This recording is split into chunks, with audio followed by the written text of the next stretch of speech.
Hundreds of residents are displaced tonight, more than 24 hours after flames broke out at two Thorncliffe Park apartment buildings yesterday, in what is being called one of the most complex blazes Toronto Fire has fought in recent memory. Good evening. Fire officials say they have made progress in battling the blaze that is spreading through insulation behind the walls of the building, but the flames are still not out, and there is no word on when residents will be able to return home. CTV's Janice Golding has been following this story and joins us live tonight with the latest. Janice. Hi, Natalie. Officials say this fire has now been downgraded to a one-alarm blaze, but there's still quite a few emergency vehicles here as firefighters continue to try to battle the very slow-burning fire. A massive response. Crews from 77 fire trucks working rotating shifts through the night as they try to knock down a complex 5-alarm blaze. The challenge right now is the location. What is burning is the insulation between the buildings and between the walls. The firefighters can't just start cutting into walls given gas lines, given hydro and power lines. An active fire not visible from outside, the flames instead spreading insidiously behind the walls. I was working from home and the fire alarm went off, and then we noticed smoke with my husband and it was actually visible. The fire started around 1:30 yesterday afternoon in the parking garage of 11 Thorncliffe Park Drive, and by evening had spread to the building next door, 21 Overley Boulevard. I left just after 2 o'clock after the fire alarms went off. I got back around midnight and got told that I could go home and got sent to the Thorncliffe Community Center. With high carbon monoxide levels detected, all residents were evacuated. Some headed to a local community center, while others took shelter in a nearby TTC bus. Currently, I've got a temporary residence at my older brother's home. He's over at Spadina, St. Clair. So I'm hoping it won't be too long because I don't want to inconvenience his family. While many have found their own way, the Red Cross says it is currently providing emergency accommodation and food to 114 people. My hearts go out to all the residents that had to leave their homes last night. We're here for you. You are not alone. While they are being permitted into their units to collect personal items, it's unknown how long residents will be displaced for. We're still active firefighting and air monitoring. The good news is the temperatures and CO are going down, but we can't predict a timeline right now. What can you say? It's carbon monoxide, right? It's a slow killer, so you don't want to take any chances with that. An investigation into how the fire started will take place once it is completely extinguished. Now, firefighters say residents won't be allowed to return to their units until 24 hours after the fire is officially out. If you are in need of housing assistance, the city is recommending that you contact the Red Cross. Reporting live, I'm Janice Golding. Now back to Natalie. Okay, thank you, Janice. Meanwhile, in Brampton, 2 people, including a firefighter, were injured in a house fire this morning. Flames broke out around 8 a.m. at a home on Versailles Crescent near Highway 50 and Cottrell Boulevard. Fire officials say a male resident suffered serious injuries, but he is expected to survive. The firefighter was taken to hospital as a precaution. The cause of the blaze remains under investigation, but police say it is not believed to be suspicious. And in Scarborough, firefighters rescued a woman from a blaze in a basement apartment overnight. She was one of 2 people in the home rushed to hospital. CTV's Beth McDonnell has the details. Smoke billowed out of windows as firefighters worked through the night to get the stubborn fire out. Crews arrived into a fully involved house fire, deep-seated fire in the basement, heavy smoke and heat coming out. They did incredible to push their way into that basement. The fire broke out around 1:30 in the morning. Inside the basement, firefighters found a female. Yeah, she wasn't able to self-evacuate. We did rescue her from the basement apartment. Firefighters say she sustained critical injuries and paramedics gave her CPR. She was vital signs absent. Our partners at Paramedic Services were able to revive her, and she was taken to a local hospital where she remains for treatment. Her condition as of Friday afternoon remained life-threatening. The home is located on Dolverton Road near Lawrence Avenue East and Birchmount Road in Scarborough. Fire crews say a second person on the main floor was able to get out of the home on her own and also went to hospital. Lots of smoke. This neighbor, who didn't want to appear on camera, says she knows the person who lives upstairs. She's old lady. She's good. She was good. The investigation into this terrible fire is underway. Fire crews say because of its seriousness, the Ontario Fire Marshal is being brought in. Beth McDonnell, CTV News.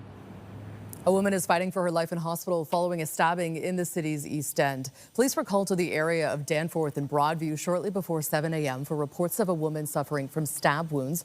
She was taken to hospital with critical injuries. A man was arrested nearby in connection with the incident. The circumstances leading up to the stabbing remain under investigation.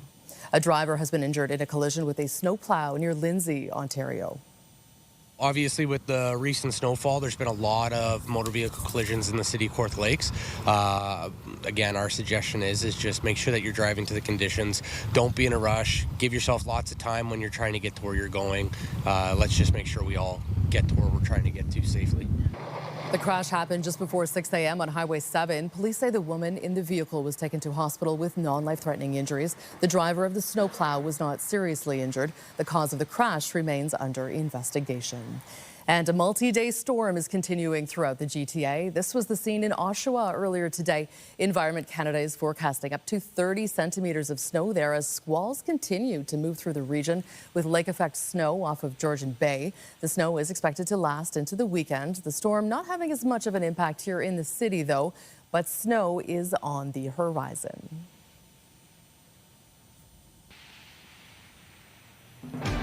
Still to come this hour, the battle for bargains on Black Friday. We brave them all to scout out the discounts and the deals. That's just ahead. But first, we turn to York Region, where charges have been laid after a pedestrian was struck and killed in Vaughan last night. It happened around 7:30 p.m. near Highway 7 and Islington Avenue.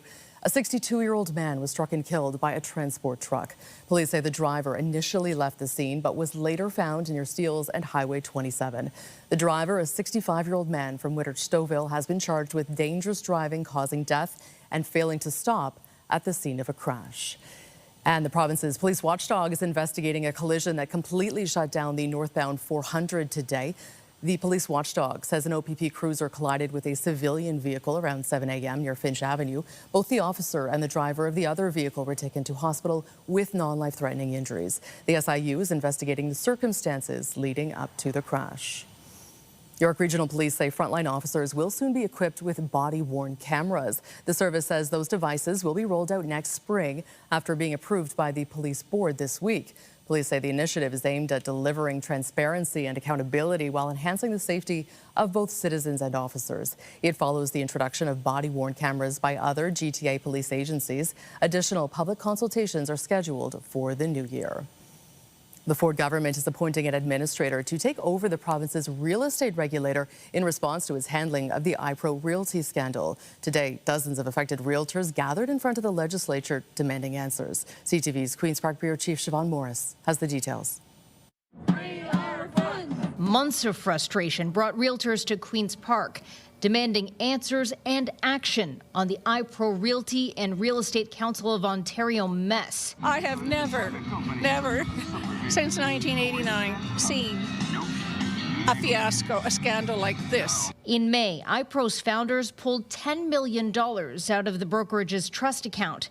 The regulator, RICO, didn't get involved or freeze assets until August. We believe in protecting our clients. We ask that someone finally protects us too.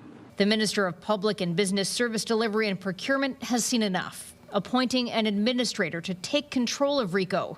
Writing to the council Friday, I have concluded that decisive action is required, noting that an audit completed this month raises concerns about RICO's ability to restore public confidence in the real estate services sector and protect consumers during one of the largest purchases of their lives. What's not clear is when realtors will get the commission they've been waiting on, frozen in a trust fund. I am still owed $50,000. We live paycheck to paycheck. I had to take out a loan just to cover our basic bills. Brian Thompson is waiting on $75K. The father of an 18-month-old has taken out a line of credit, but it's not a lasting solution. We have to pay bill, pay gas. We still have to serve clients. We still have to buy gift for them when they got the house and on other expenses. Expenses that cannot wait. I have lost my confidence. While the financial hit stings. I care more about the future, what this is going to do to the profession. I want people to be punished. Justice and wholesale changes to prevent more pain down the road. At Queen's Park, Siobhan Morris, CTV News. Mayor Olivia Chow was in Scarborough today to break ground on what the city calls Canada's largest co-op housing development in a generation. The project is called Kennedy Green. It will be built in a former commuter parking lot on municipally owned land next to Kennedy Station. The site will deliver 612 new affordable homes in collaboration with the federal government's cooperative housing development program. Those units will be spread across 2 co-op buildings with a mix of studios, 1-bedroom, 2-bedroom, and 3-bedroom apartments. When you see this building rise, remember this. Your mayor and city council and your member of parliament, your federal government chose a different path, a path that declare homes are for people, not just profit. The project is one of nearly 100 city-owned sites that could be converted into housing.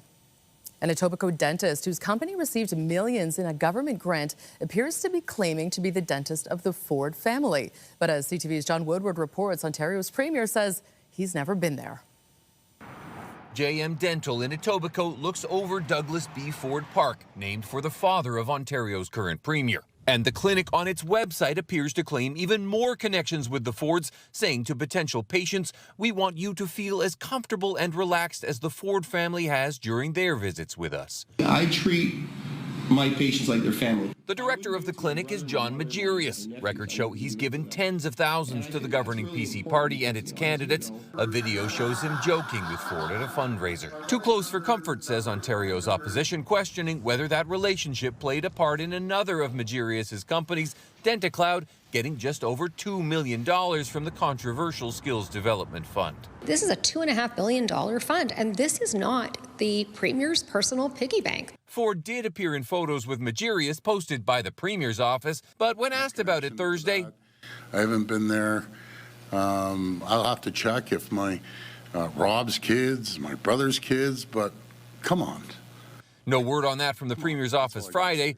Older photos show Ford's late brother Rob at the clinic more than 10 years ago. Hi there. The office didn't respond to emails on Thursday, so we went in person. We've been trying to reach you guys about the question of this endorsement on the website. I have no idea what you're talking about.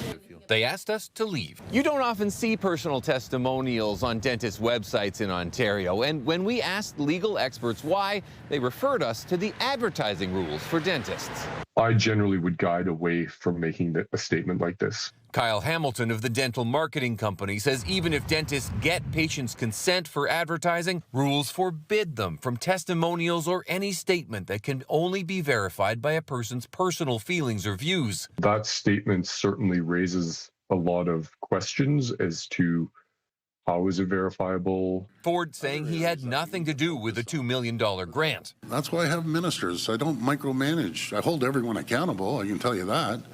But no, I don't get into you do this, you do that. It doesn't happen. But anyways, next question. One sign that the website of that dentist didn't exactly leave Ford smiling. John Woodward, CTV News.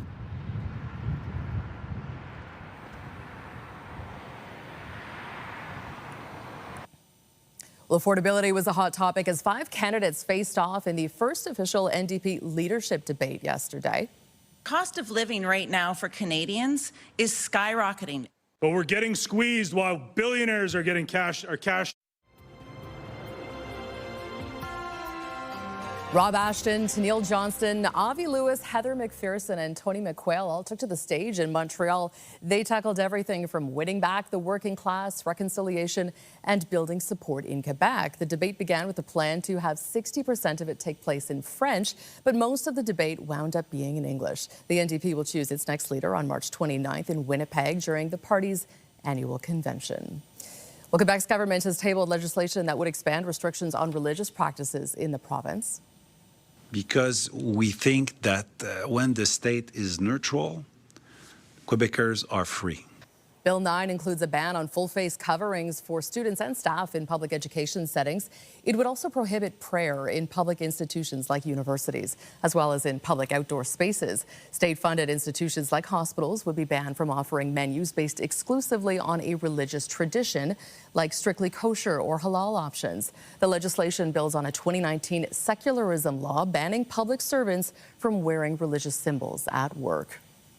There is an urgent warning tonight from jet manufacturer Airbus that could impact thousands of flights ahead of a busy travel weekend, especially south of the border. The European aircraft maker says an immediate software change needs to be made on 6,000 of its best-selling A320 family of jets. Airbus says intense solar radiation may corrupt data critical to the functioning of flight controls. This comes after an incident on a JetBlue flight from Cancun to Newark last month, where passengers were injured following a sudden loss of altitude. The only major Canadian airline with those planes listed in its fleet is Air Canada. We've asked the carrier about expected impacts. More news in a moment, but first let's go outside for a live look at the city this hour. It is mainly clear downtown right now, sitting just below the freezing mark. Lindsay Morrison is live tonight in Halton Hills with a first look at the forecast. Lindsay. You know, Natalie, this is an area that has seen some snow squalls over the last couple of days here. It is still windy. It's cold. The snow has tapered off. Let's begin first with a look at your weather conditions, and we'll begin, of course, with the big story of the last few days. Snow squalls continue to impact many different parts of southern Ontario, but improvements are coming. Here's what that looks like on the satellite and radar imagery. We're going to slowly start to see some of these bands retract, although it's been very snowy today in parts of Durham region, as well as areas like Kitchener-Waterloo and Barrie today. Here's a look at the weather alerts that remain in place. Again, expect that these are gradually going to come to an end tonight. The winds will start to ease, but they are still pretty strong right now and gusty as well, tapping into a bit of a northwesterly wind in many areas. So that's making it feel chilly. Here's a look at our current temperatures. We've got cold hands tonight, but we've got very warm hearts. Here's a look at your overnight at a glance. We are live in Halton Hills, where we are building a toy mountain. We're at the Toronto Premium Outlets. Gina, what a fabulous turnout tonight. It's amazing, isn't it? It sure is. I can't believe all the people that came out tonight. Hello, everyone. We love you all. Thank you so much. It's a big shopping day for so many people. It is Black Friday, and we're shopping for children in need here in the GTA. As we continue to build this mountain of toys, we have some special guests. We have some special things to show you as well. For now, Natalie, I'll send it back inside to you, but look at this crowd as we build a toy mountain. There's lots more to come this hour. We'll see you soon, Natalie. Okay, thank you, Lindsay. Now to the latest on Ottawa's deal with Alberta, which could set the stage for a new pipeline to the Pacific. The BC government and First Nations groups have spoken out against the agreement, but as a key federal cabinet minister steps down, critics warn the Carney government could face even more blowback. CTV senior correspondent Judy Trin has the details. For a project like that to come to reality, you'd have to make sure that there is social acceptance, certainly if it's going to BC. After 6 years in the Liberals' inner circle, Stephen Guilbeault quit as Minister of Culture, unable to stomach the Prime Minister's shift toward pipelines. Just hours after Mark Carney signed the Memorandum of Understanding with Alberta's Premier, Guilbeault resigned. He said several elements of the climate change action plan he worked on are about to be dismantled, including consumer carbon pricing, zero-emission vehicle standards, and the emissions cap on the oil and gas sectors. I'll disagree with the characterization that we're rolling things back when we've actually committed to strengthening the industrial carbon price, strengthening methane regulations, extending the methane regulation. Guilbeault will remain in caucus. Other Liberal MPs feel strongly about the environment. About 30 are part of a newly formed climate caucus. He's dedicated his life to climate issues, and it's completely understandable that he would stand on that principle. Does that mean that there's a cancer spreading through the caucus? Absolutely not. Guilbeault was also the Quebec lieutenant. Now Carney will have to find someone else to help him navigate the politics of La Belle Province. Mark Carney is not a Quebecer. Mark Carney is not culturally, linguistically in the flow of Quebec. He relies on that Quebec Club tenants. On social media, the Prime Minister thanks Stephen Guilbeault for his work in advancing sustainability. Mark Carney must now turn his attention to finding a new Minister of Canadian Culture. He could also use a vacancy for a cabinet shuffle. Judy Trin, CTV News, Ottawa. U.S. President Donald Trump is vowing to permanently pause all immigration from what he calls third world countries after one of 2 West Virginia National Guards died after being shot by an Afghan national earlier this week. The victim who died was Specialist Sarah Beckstrom. The other soldier, Staff Sergeant Andrew Wolf, remains in critical condition. Trump offered few details about the immigration pause, but said in a post on social media that he plans to remove millions of migrants from the U.S. Officials say the 29-year-old suspect in the fatal shooting entered the U.S. in 2021 through a program which welcomed around 76,000 Afghan refugees. Firefighters in Hong Kong have concluded their search for survivors at a high-rise complex devastated by a deadly blaze. Right now, I feel so grateful because I am safe. But I'm concerned about friends I know before. We have talked. Usually we talk, and then I haven't met them. 128 people are confirmed dead, with 200 others listed as missing. Hong Kong's government says it appears the flames broke out Wednesday in protective netting on the lower floors of one tower and quickly spread, while fire alarms also malfunctioned. Investigators have made several arrests as they say they'll look into possible corruption in renovation efforts at the complex. Statistics Canada reported better than expected results for the economy last quarter. The agency says real gross domestic product was up 2.6% on an annualized basis. Exports edged up as imports fell sharply, strengthening the national trade balance. The positive results came after a 1.8% contraction in the second quarter when U.S. tariffs took full effect. Capital Economics North American economist Bradley Saunders said the import-led growth masked tumbling domestic demand. He said the drop-off in household spending was the largest in nearly 2 decades, excluding during the pandemic. Well, it is one of the busiest buying days of the year. Thousands descending on malls in search of Black Friday deals today in the kickoff to the holiday shopping season. CTV's Mike Walker has more from the hustle and bustle of Yorkdale Mall. Thousands of eager shoppers navigating the crowds in search of Black Friday deals. So what are you looking for? Makeup and holiday tops. I'm hoping to find something for my daughter at least and my mom. For some clothes and also some shoes. At Yorkdale Mall, we saw sales ranging from 30 up to 70% off. The deals are great, actually. I'm surprised how much we're getting off. I'm seeing 40%. I think they're a little bit sharper this year. Because retailers, they're not dumb. They know that consumers are very frugal and that they're not going to buy anything unless it's a great deal. With holiday shopping in full swing, Yorkdale estimates more than 80,000 shoppers will pass through its stores today. I would say Black Friday is one of the busiest shopping days of the year, with the exception of Boxing Day. This as the Retail Council of Canada projects the average holiday shopping budget will remain steady at $975. But it found people are shopping smarter, researching weeks in advance and looking for sharper deals. I'm sticking to a budget. I'm trying to get really good deals, yeah. Things are a lot more than last year. I'm trying to spend about the same as last year. It's a little harder with inflation, but trying to make it the best I can. Good morning. Even with retailers extending their hours, this Black Friday isn't the same frenzy it once was. Almost like a typical Saturday. Retail experts say that's due in part to online shopping and sales starting weeks ago. And what retailers do is they sort of release a couple of really good deals each day to try to get you engaged every day for shopping so you don't wait for the one day to come in and buy. Many surveys indicate consumers have started early, spreading their shopping over several weeks, looking to stretch their dollar amid tariffs and economic uncertainty. Well, the economy is not stable, so we're not sure what's going on with the U.S. Although I do like a sale, the economy is not that great right now, so I'm really maximizing shopping today as much as I can. Some Nike. But with these deals, staying on budget for some Zara is a tall task. Overspending. By how much? Enough. I don't even know. But I guess when you're already at the mall, like, you might as well just go for it. Mike Walker, CTV News. Still to come tonight, a show of support for the Sceptres, raising the flag today before dropping the puck tomorrow on the home opener.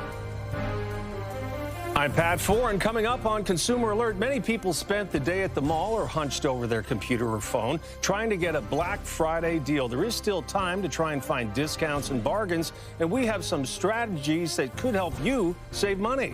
I'll have that story. That's just ahead. Well, one of my favorite parts of Toy Mountain is getting to visit all the different corners of the GTA. And tonight we are in Halton Hills, and we're lucky enough to be joined by Halton Hills Mayor Ann Lawler. Thanks for having us out here. Well, it's fabulous that you're here and at TPO, which is the busiest spot in town. I have to tell you right now, Halton Hills is a pretty small place, but we certainly do expand our population at this time of year. And I'm delighted that CTV is here building this Toy Mountain. I have my little emperor penguin here that I'm going to add to the pile. And thank you so much. This is the season for giving. This is the season for sharing. And in the town of Halton Hills, we know how to do that. Yes. So thanks for coming. Thank you so much, Mayor. And yes, of course, Toronto Premium Outlets, one of the places you can come and drop off a new unwrapped toy for a child in need. Lots of festive things happening this weekend. We have Santa Claus parades happening across southern Ontario. The Cavalcade of Lights is happening tomorrow night in Toronto as well. And we've got the CPKC holiday train rolling through, but we've got some snow to talk about on Sunday. Details are coming up. When you see it happen, send it to CTV News.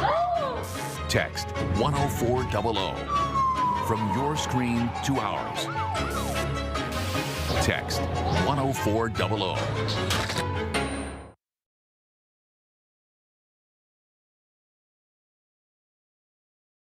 Shopping season has begun.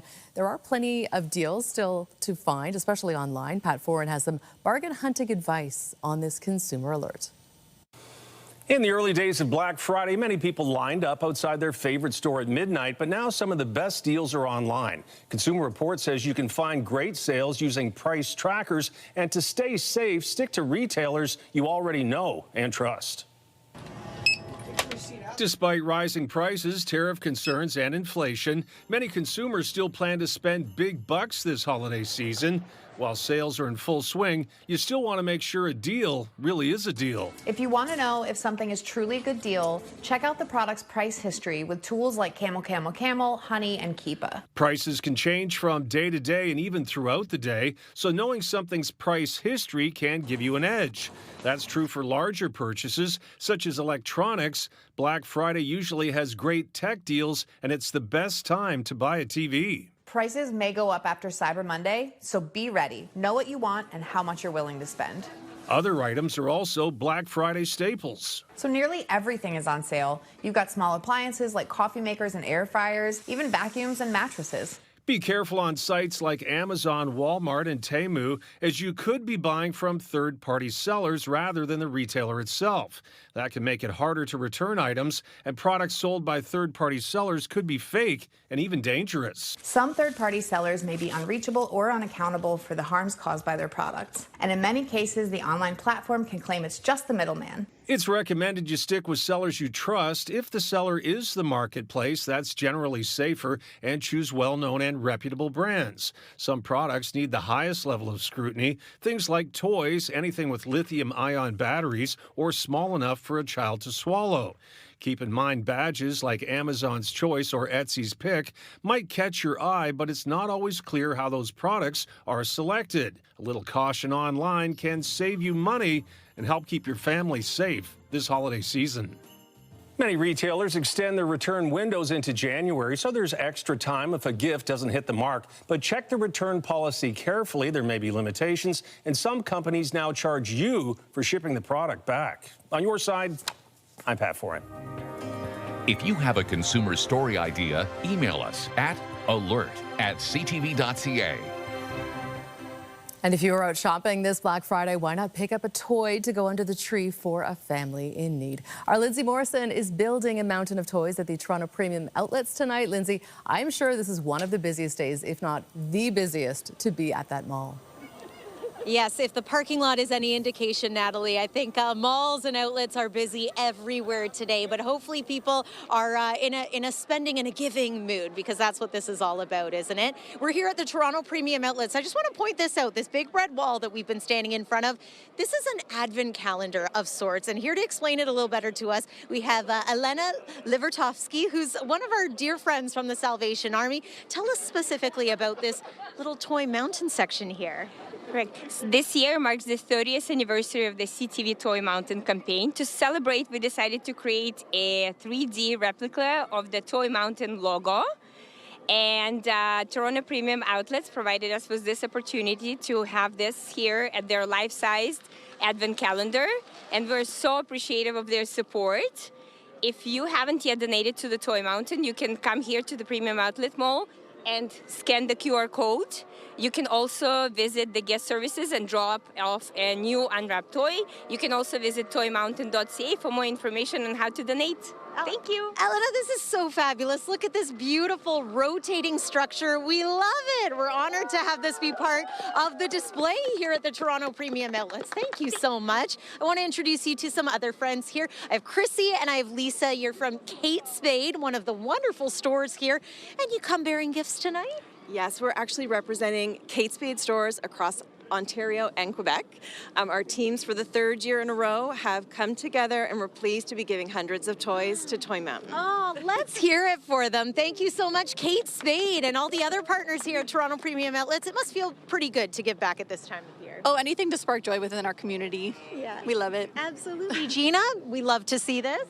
Absolutely. The faces on the children's, the smiles on the children's faces will be amazing. Thank you so much. Yes. Thank you. Absolutely wonderful. This is going to be added to our mountain. Thank you for bringing it tonight. And joining us on what is a pretty chilly evening as well. We've had some snow, we've had gusty winds, and now we've got some cold. But I must say the weekend's not looking too bad. Let's get to your forecast. And what you need to know is that there are still a few weather alerts in place. This is snow squall specific, but we do expect that they're going to gradually start to come to an end as we make our way through the night tonight. So here's what they look like. Again, some of these are going to come to an end, and if we can, we'll take a look also at the satellite and radar to show you the snow squalls that persist at this hour. It's been a very snowy day in places like Bowmanville, in Oshawa, in and around Port Hope, in the Barrie area, about 50 centimeters of snow falling in Barrie, and around here in Halton Hills, there have been on and off flurries as well. We're going to say goodbye to this disturbance that's been bringing us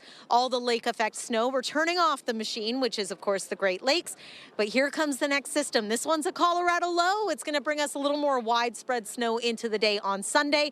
Here's how that plays out timing wise. So your Saturday, not a bad looking day, varying amounts of sun and cloud. This is another good shopping day if you want to get out and about, but some snow begins overnight. Will be with us through part of the day on Sunday. Notice that little bit of mixing that could happen as early as Sunday morning, and then more certainly as the day goes on and the temperature rises.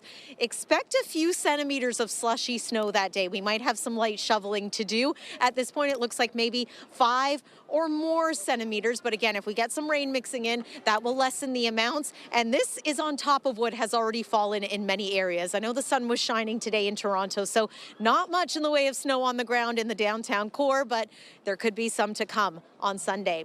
It is -1 degree right now, but it feels like -7. It's a little bit chilly outside. Everyone's nodding in agreement. It is kind of chilly overnight tonight. We can expect very similar conditions. Here's your forecast lows. -4, -5 degrees, depending on where you are. Might be closer to about -8 overnight tonight in Waterloo as well as Peterborough. Daytime high tomorrow, though, 2 degrees, back above freezing. And as we take a look at what you can expect through the weekend, again, Saturday looks pretty good. Sunday, we have that possibility of some wet snow, but look at the forecast daytime high, 4 degrees. Let's get to your 7-day forecast. Hey, December begins on Monday. Can you believe it? Already, Monday's looking like a really lovely day, mix of sun and cloud. It is going to be a little cool once again, though, -1 for the high. We are here building a toy mountain! And I just want to show you this beautiful display one more time, Natalie. Isn't that gorgeous? Love it so much on this advent calendar. I'll send it back inside to you. Thank you so much, Lindsay.